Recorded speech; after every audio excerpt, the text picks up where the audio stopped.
નમસ્કાર વિદ્યાર્થી મિત્રો, આજે આપણે એક નવા વિડીયો સાથે આપણે તમારી સાથે ઉપસ્થિત થયેલ છે. ટીકે ચેનલમાં આપણે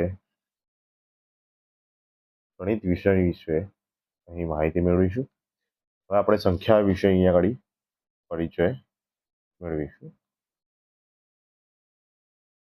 ગણિત વિજ્ઞાનની અંદર, ગણિત વિષયની અંદર અલગ અલગ સંખ્યાઓનો ઉપયોગ થાય છે. એમાં પ્રથમ છે પ્રાકૃતિક સંખ્યાઓ,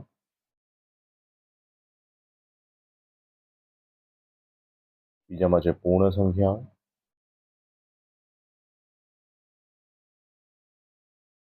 ત્રીજું છે પૂર્ણાંક સંખ્યાઓ,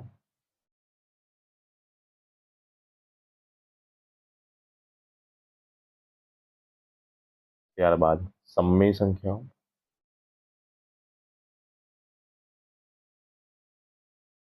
ત્યાર પછી છે અસમમેય સંખ્યાઓ,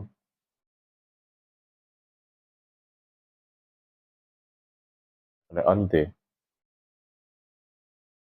વાસ્તવિક સંખ્યાઓનો સમાવેશ થાય છે.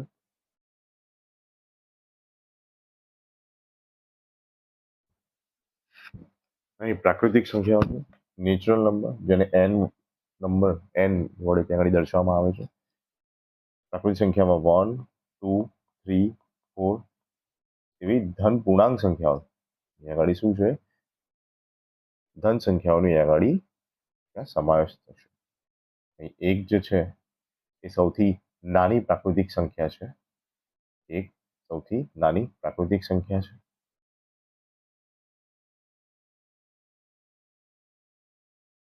ત્યારબાદ એક ગુણાકાર અને ભાગાકાર માટે તટસ્થ સંખ્યા છે.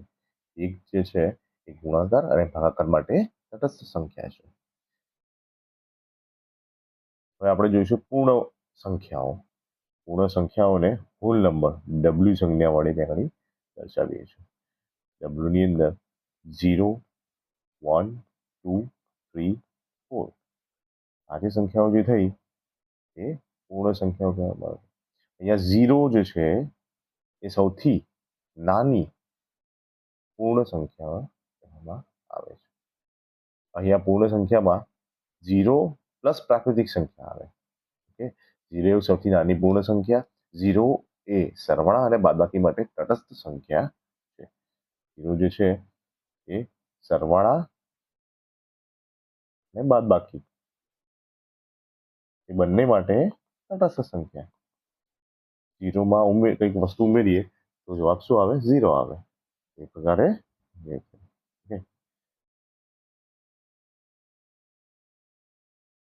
ચાલો હવે આપણે જોઈશું આગળ પૂર્ણાંક સંખ્યાઓ. પૂર્ણાંક સંખ્યાની અંદર એને ઝેડ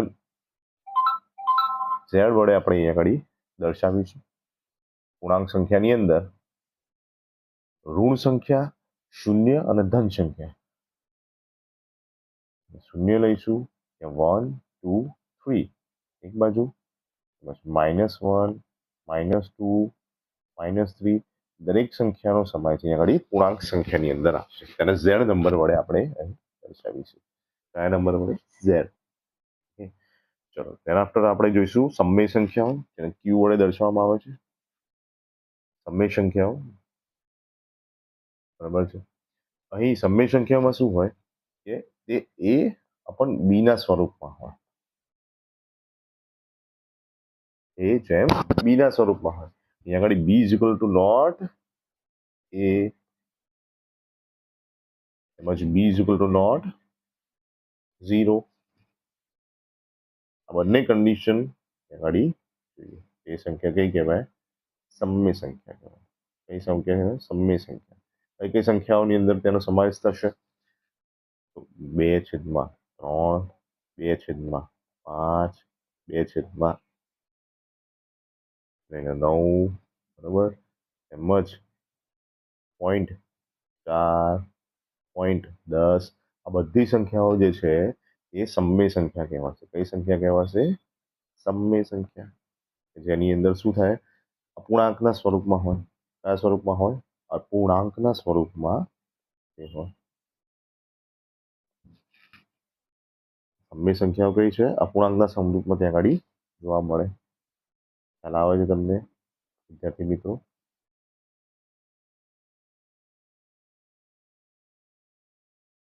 સમય સંખ્યા એ અપૂર્ણાંકના સ્વરૂપમાં જોવા મળશે આપણને.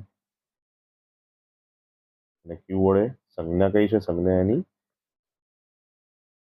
ક્યુ વડે દર્શાવવામાં આવે છે.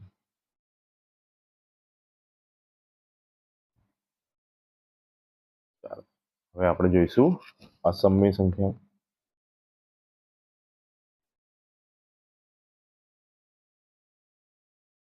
અસમય સંખ્યાઓને આપણે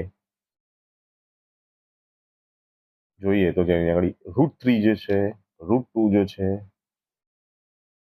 વગેરે કઈ સંખ્યા કહેવાય છે? વગેરે અસમય સંખ્યા કહેવાય છે. સમય નથી તેવી સંખ્યાઓ અસમય સંખ્યા. ઓકે, સમય ન હોય એવી સંખ્યા એને અસમય સંખ્યા કહેવાય છે.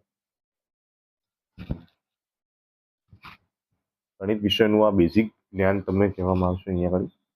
√3 નું મતલબ થાય 1.73. તમે 10મા ધોરણમાં ભણી ચૂક્યા હશો. √2 નું 1.41. ઓકે, તથા પાઈ એની વેલ્યુ કેટલી છે? 3.14 છે. તે પણ શું છે? અસમય સંખ્યા કહેવાશે. પાઈને કઈ કહેવાશે? અસમય સંખ્યા કહેવાશે. 22/7 એ પણ કેવી સંખ્યા કહેવાશે? 22/7 એ સમય સંખ્યા કહેવાશે. એક વાર ફરીથી જોઈ લેજો મિત્રો. સમય સંખ્યાની અંદર અપૂર્ણાંકનો સમાવેશ થાય છે.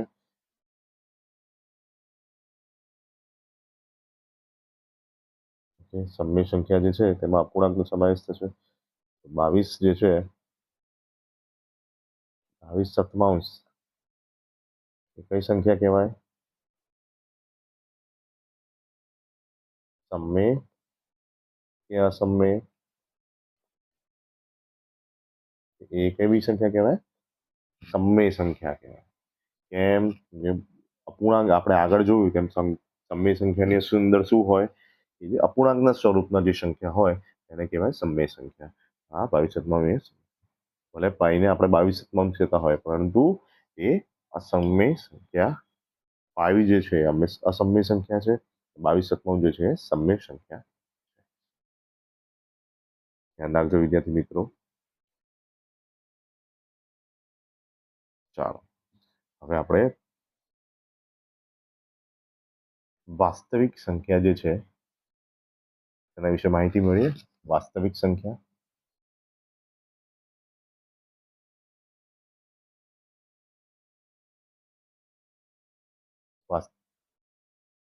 વાસ્તવિક સંખ્યા વિશે આપણે માહિતી મેળવીએ અહીંયા આગળ.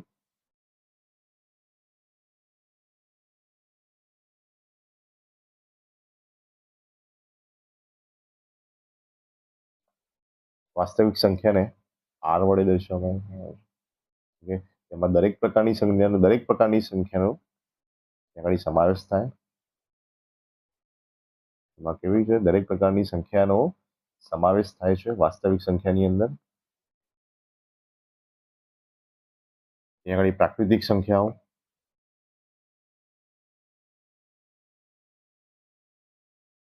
n હોલ નંબર મતલબ પૂર્ણ સંખ્યા, w પૂર્ણાંક સંખ્યા,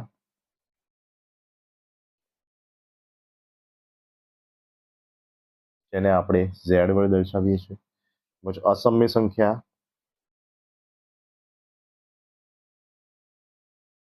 સમય સંખ્યા, q. દરેકનો સમાવેશ કેની અંદર થશે? વાસ્તવિક સંખ્યાની અંદર થશે. દરેક જે વસ્તુ જે છે એનો સમાવેશ અહીંયા કેમાં થશે? વાસ્તવિક સંખ્યાની અંદર ત્યાં આગળ સમાવેશ થશે. ખ્યાલ આવે છે વિદ્યાર્થી મિત્રો? આ પ્રકારે અહીંયા આગળ એક સંખ્યાનો સમાવેશ થશે. 0 લઈ લો, 1 લઈ લો, 2 લઈ લો, 1/3 લઈ લો, 1/3 લઈ લો, દરેક સંખ્યા. આપણે એક વસ્તુ અહીંયા આગળ યાદ રાખવાની છે. n નેચરલ નંબર ઉપગણ છે હોલ નંબરનો હોલ નંબર ઉપગણ છે ઝેડનો પૂર્ણાંક સંખ્યાનો ઝેડ પૂર્ણાંક સંખ્યાનો ઉપગણ છે ક્યુ મતલબ સમય સંખ્યાનો અને જે આ બધી સંખ્યાઓની અંદર પૂર્ણાંક સંખ્યાઓ જે છે એ આરનો ઉપગણ છે. ખ્યાલ આવે છે વિદ્યાર્થી મિત્રો? નેચરલ નંબરની અંદર 1 2 3 4 નેચરલ નંબરની અંદર યુઝ થશે. હોલ નંબરની અંદર 0 1 2 3 4 એટલે નેચરલ નંબર જે છે એ નેચરલ નંબર જે છે એની અંદર એ હોલ નંબરની અંદર આવી જાય.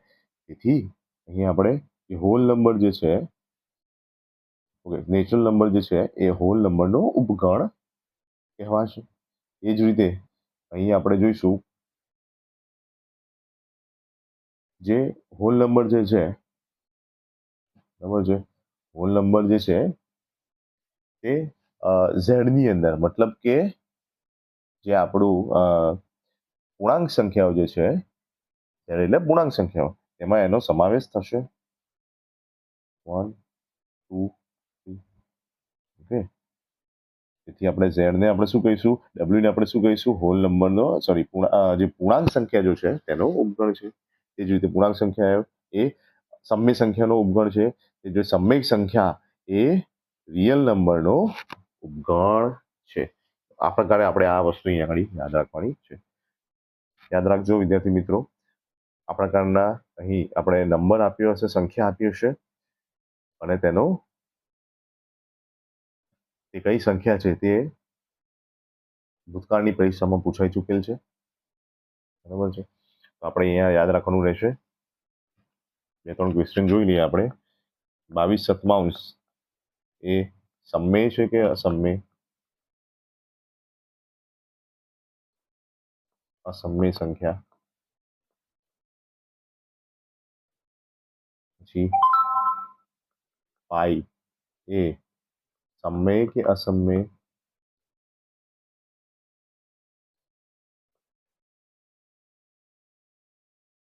ઓકે. તો અહીં પાઈ જે છે એ અસમય સંખ્યા છે,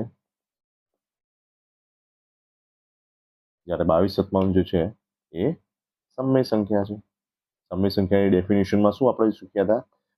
અપૂર્ણાંકના સ્વરૂપમાં જે સંખ્યા હોય એને આપણે સમય સંખ્યા કહીશું. પૂર્ણાંકના સ્વરૂપમાં મતલબ એ અપન બીના સ્વરૂપમાં કોઈ સંખ્યા હોય તો તેને આપણે શું કહીશું? સમય સંખ્યા કહીશું. હવે એક ટોપિક આપણે નેક્સ્ટ લેક્ચરમાં આપણે જોઈશું જે સ્થાન કિંમત, નિરપેક્ષ મૂલ્ય, અંક કિંમત મતલબ એની સ્થૂળ કિંમત, તેના વિશે આપણે આગળના લેક્ચરમાં માહિતી મેળવીશું. જય હિન્દ, જય ભારત.